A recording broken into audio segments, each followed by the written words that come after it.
Hello, ladies and gentlemen, children of all ages. This is Marsh coming at you over the interwaves with another StarCraft 2 cast. This one's sent in by members of the community.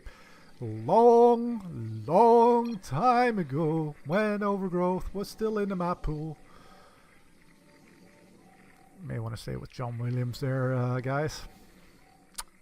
Anyway, if you'd like to have your games cast, then send them to castit.replay.com. That is castit. Oh, got it.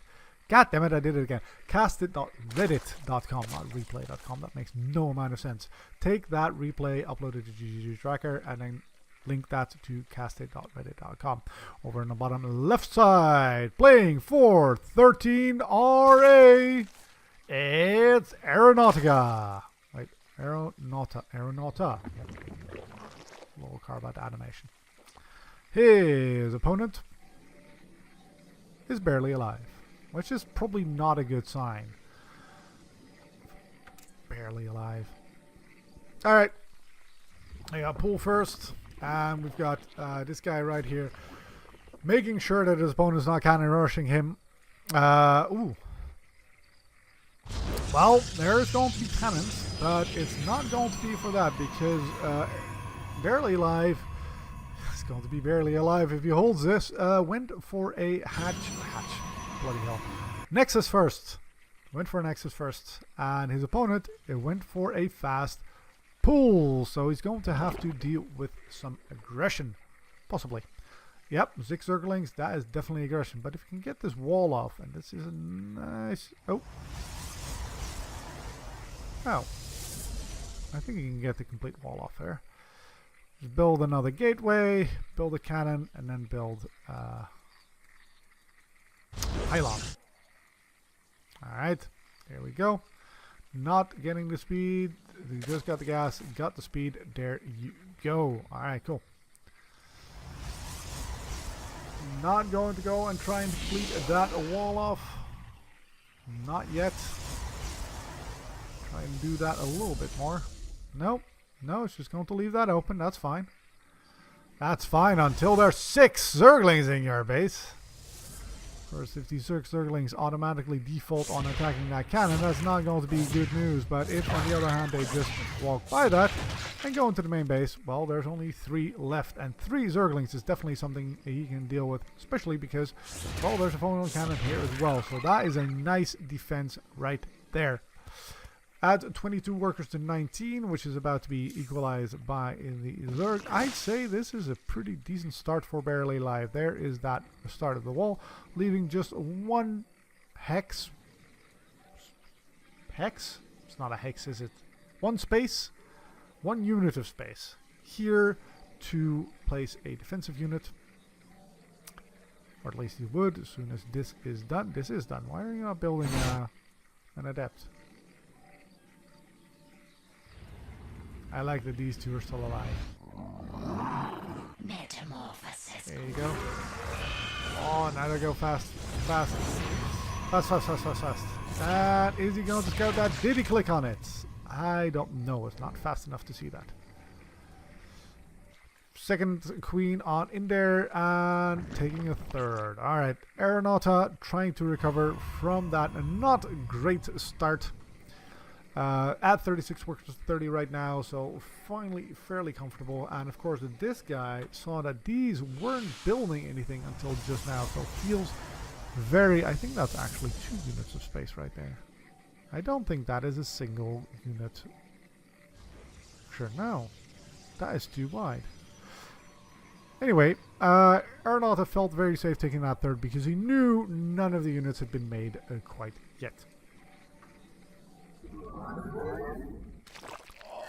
Doesn't have to, can just drone up to his heart's content because there's nothing to, nothing coming your way, especially if you saw this researching. Now he's got time for all the other gateways to come down, or this is done, he's almost done.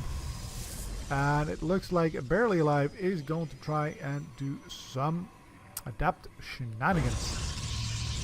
Obo Bay gets spotted. sees all of the things, and look at that scouting pattern. That is the optimal scouting pattern for a PvZ.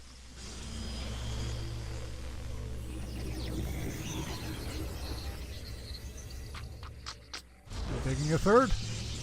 What's your thought there? Nope, just going to warp in that. Yeah, that is definitely not a one mapping. And here come 6 adepts, and of course all of this gets scouted by Auronauta, so he can now build all those roaches. He needs to deal with this. Or at least he could if he wasn't horribly supply boxed. Oh my god, and he's building the emergency 9 overlords. Oh, this is the worst feeling. You go like, yes, I totally scouted you. Roach! It's like, supply blocks. Fuck! Shit!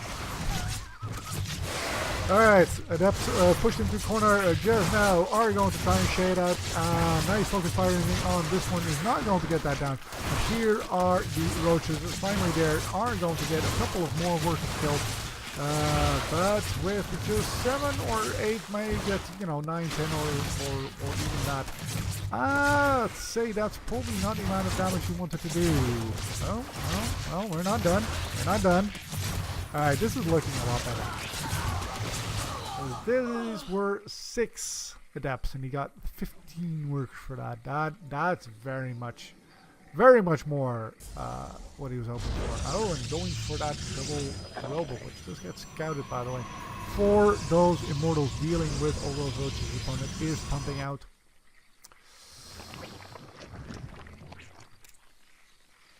Alright, redrone. Ooh, double Stargate as well. Alright. Double Mortal, double Stargate. Going to be hard to pull off on to base. Huh. It also means that for now... there goes our third base. For now, we don't have much of an army here, and Auronauta is actually completely safe in redroning up. He's already at 47 to 44, with another 4 coming on in there. Could take a 4th. There, or there, however you want to play that. And does scout the taking of this 3rd. And with the amount of... Ooh. Disruptors. Oh, that is unfortunate. He had that queued up and he was just 15-20 seconds too late. Sees where his opponent's army is. Might just... The hell? Alright. Sure. What are we building? Carriers? Alright. And we're going to donate 3 roaches right there. Yes, we are. We are. Bye-bye. But it is going to cost us a 3rd base, because that 3rd base should get absolutely cancelled. Let's see how fast those immortals are. And even immortals. Oh, that is a lot of roaches. And Auronauta is going to dedicate to try and get it, but he's not going to get it. This is going to die. And oh, there comes the first disruptor stop, and friendly fire is a horrible, horrible drug. Don't do drug skits. There we go. And pulled on back there. Going to try and take that disruptor. Nope. Or no. There. And he gets on out of there. Alright. Centrifugal hooks. Very good against, well, these guys. And these guys. So sure, why not? Graviton, catapult, and 2 carriers on the way. Carriers on 3 bases, very possible. So, sure, why not? Auronauta taking a 4th base right there and is trying to catch up on those upgrades. Or trying to get ahead on those upgrades, I should say. Nope, not going to work. 2nd one already there. Infestation pit going on down, and this... Like, if you were to build a Nidus or something, that would just, Mineral field fine. depleted. 55 workers at 50. 1-1 versus 1 with 2 coming on in there and not a second one done. And Spire. What are you thinking? Because you haven't scouted this yet, so you don't know it's there. Like, you haven't scouted this yet. Right? Sees there's no 4th here. There you go. So are you going to go for Mutalisk, which would be bad, I suppose. Are you going to go for Corruptors? And there is the wall up. Exactly as Auronauta is moving out. Getting on close to there and going to drone that up. So there's 4 bases right there. Yep, drone going in there. That would be bad, but look at that. Fantastic little choke that your opponent has created there. And look, you have Ravagers. Nope, nope, there's 2. Don't move through there. Oh, there. Gets the Zerglings on there and does get a very nice thing. And here comes the carriers. Here comes... Oh, Banelings. Banelings not doing much of anything, but there goes the 3rd base. Thank you. Takes a couple of... Nope, no probes are allowed. Oh, and now he has to get on back there. But those corrosive balls do make sure that he gets on out of there. Don't try and take down that as well. And a mothership core, or a mothership as a matter of fact, but on 2 bases. There is only so many carriers you can put about at the same time, especially because this is mostly empty. This is fairly oversaturated. And Auronauta's on 1 base, 2 base, 3 base, 4 base. And BarelyAlive is supply blocked. Oh, going for the gold right away. Oh, going for the double expand. My apologies. Well, he's got the money, so why not? Or he doesn't have the money to... Well, no, sorry. Let me rephrase that. He's going to have to do this. If you just take that 3rd, his opponent's going to get a 5th, and all sorts of bad things are going to happen. Now, he's got a lovely high-tech army, but he doesn't have a lot of gateway units to make sure that those disruptors can get those shots off. And in the meantime, 6 corruptors coming on in there. Are we doing upgrades? We are doing upgrades, and we're doing a Carapace level 1. Very good. The attack of these things are, of course, fairly big as well, and a range upgrade does do good, but it's mostly against the interceptors, which has a lot of small little attacks. 2 times 6 with 1 upgrade. That Carapace is so helpful. Do they have any natural? Yeah, they have 2 natural damage. They take 2 life damage of those 2 times 6. If you can increase that, then, you know, you're only taking 3 damage rather than the full 6 twice, as intended by, you know, David Kim. Alright, if your opponent is here, and you're a Zerg who is quick and maneuverable, then go here. Ooh, and gets on top of the spawning point of the Disruptor, gets a few Disruptor health. Carrier, but now has a bunch of... Oh shit. Damn. And another one. Yep, that'll do it. Those are Disruptors in a choke point, ladies and gentlemen. Oh dear. Oh dear. That was bad. And of course, now that his opponent's over here, that means there's nothing over here. So Auronauta playing this to a T, using his maneuverability against his Protoss opponent, who, to be perfectly honest, right now has a stronger army. Just making sure that, well, if he does choose to take it out, he can't remax because he has no money. As you can see, BarelyAlive is barely alive with income on not this base, oversaturated on this base, and then nothing happening here. He's got 20. Oh, he's got this one up again, so that's not so bad. Not the optimal place to creep up, but there you go. And Auronauta moving to take this one. Might just take that one as well. No for a second upgrade. Nope. Sticking to the 1. Melee upgrades now, though. Maybe envisioning a transition to Brood Lords, although with an opponent that is building stuff from Stargates with a fleet beacon who can just transition into Tempest at a moment's notice. I'm not sure that would be the wisest choice.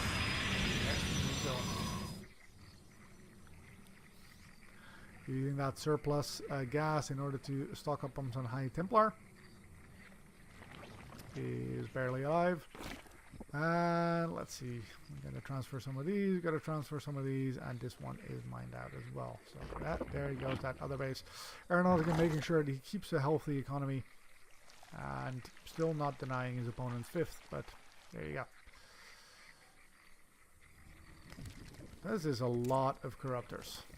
23. I think there's another couple somewhere, so it's less than 20. Takes out his opponent's vision and is going to go once again over here because his opponent is there and going for a run by there. May just get that into that 3rd base.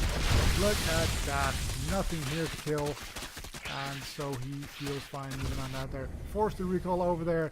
This base once again completely undefended. This base is going to get taken out. Make sure that he doesn't use his banelings on that.